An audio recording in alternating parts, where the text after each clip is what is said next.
ఒకప్పుడు ఆ జిల్లా అంటే గులాబీ పార్టీకి పెట్టని కోటగా చెప్పేవారు.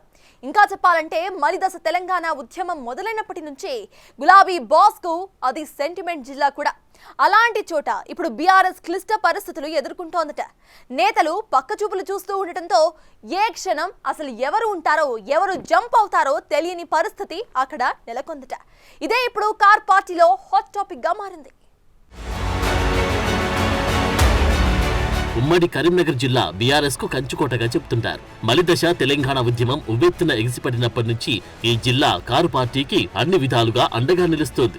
నిజానికి కరీంనగర్ జిల్లాను సెంటిమెంట్ గా భావిస్తుంటారు గులాబీ బాస్ కేసీఆర్. అందుకే ఏ కొత్త కార్యక్రమం మొదలు పెట్టాలన్నా ఫస్ట్ చాయిస్ కరీంనగర్ జిల్లాని. తెలంగాణ ఉద్యమ సమయంలో ఎలాంటి సవాలు ఎదురైనా ఇక్కడి నుంచి ఎదుర్కొన్నారు కేసీఆర్.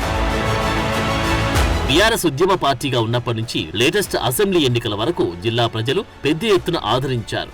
తెలంగాణ వచ్చిన తర్వాత జరిగిన మొదటి ఎన్నికల్లో జిల్లాలో ఉన్న 13 స్థానాల్లో 12 చోట్ల బీఆర్ఎస్ విజయం సాధించింది.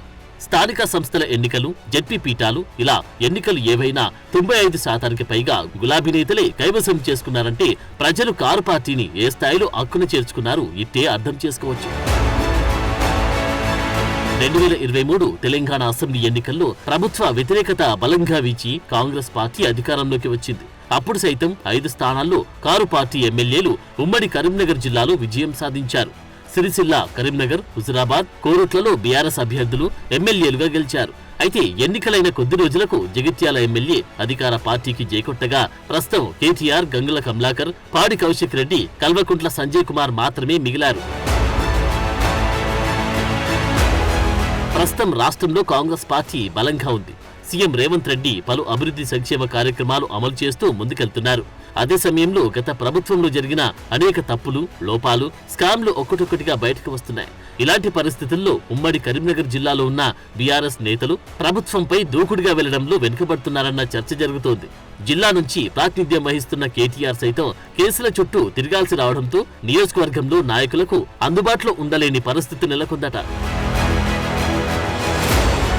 కేవలం ఇదే కాదు, తెలంగాణలో బీఆర్ఎస్ రెండోసారి అధికారంలోకి వచ్చిన తర్వాత ఎక్కువగా వలస నేతలకి పదవులు కట్టబెట్టిందన్న విమర్శలున్నాయి. దీంతో ఉద్యమ కాలం నుంచి పార్టీని అంటిపెట్టుకుని ఉన్న నేతల్లో పెద్ద ఎత్తున అసంతృప్తి నెలకొంది.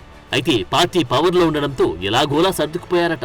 కానీ ఇప్పుడు చూస్తే అగ్రనేతలు అందుబాటులో లేకపోవడం, ఇప్పటికే ఉన్న ఎమ్మెల్యేలు కేసుల చుట్టూ తిరగాల్సి వస్తూ ఉండడంతో భరోసా ఇచ్చేవారే లేరన్న ఆలోచనలో ఉన్నారట కొందరు. ఇలాంటి పరిస్థితుల్లో మరో 3 ఏళ్లకు పైగా కారు పార్టీలో కొనసాగడం కష్టమేనని భావిస్తున్నారట కొందరు వలస వచ్చిన నేతలు. ఈ క్రమంలో హస్తం పార్టీలో చేరేందుకు ప్రయత్నాలు చేస్తున్నారట. అయితే కాంగ్రెస్ పార్టీ వలసలకు తలుపు తీయకపోవడంతో ప్రత్యామ్నాయంగా బీజేపీ వైపు చూస్తున్నారట గులాబీ పార్టీకి చెందిన వలస నాయకులు.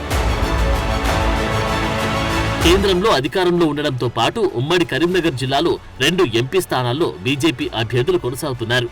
ఇక హుజురాబాద్ నియోజకవర్గానికి చెందిన మరో నేత ఈటెల రాజేందర్ సైతం మల్కాజ్గిరి ఎంపీగా కీలక పాత్ర పోషిస్తున్నారు. దీంతో కమలం పార్టీలో చేరితే ఎలా ఉంటుందన్న దానిపై ఆలోచనలు చేయడం, లెక్కలు వేయడం చేస్తున్నారట కారు పార్టీ నేతలు. బీజేపీ ఎంపీల నుంచి తమ భవిష్యత్తుకు సంబంధించి స్పష్టమైన హామీ లభిస్తే స్థానిక సంస్థల ఎన్నికల్లోనూ కాషాయ పార్టీ తీర్థం పుచ్చుకునేందుకు వ్యూహాలు రచిస్తున్నారట. మొత్తంగా చూస్తే రాబోయే రోజుల్లో ఉమ్మడి కరీంనగర్ జిల్లా రాజకీయాలు మరింత హీటెక్కనున్నాయన్న టాక్ వినిపిస్తోంది.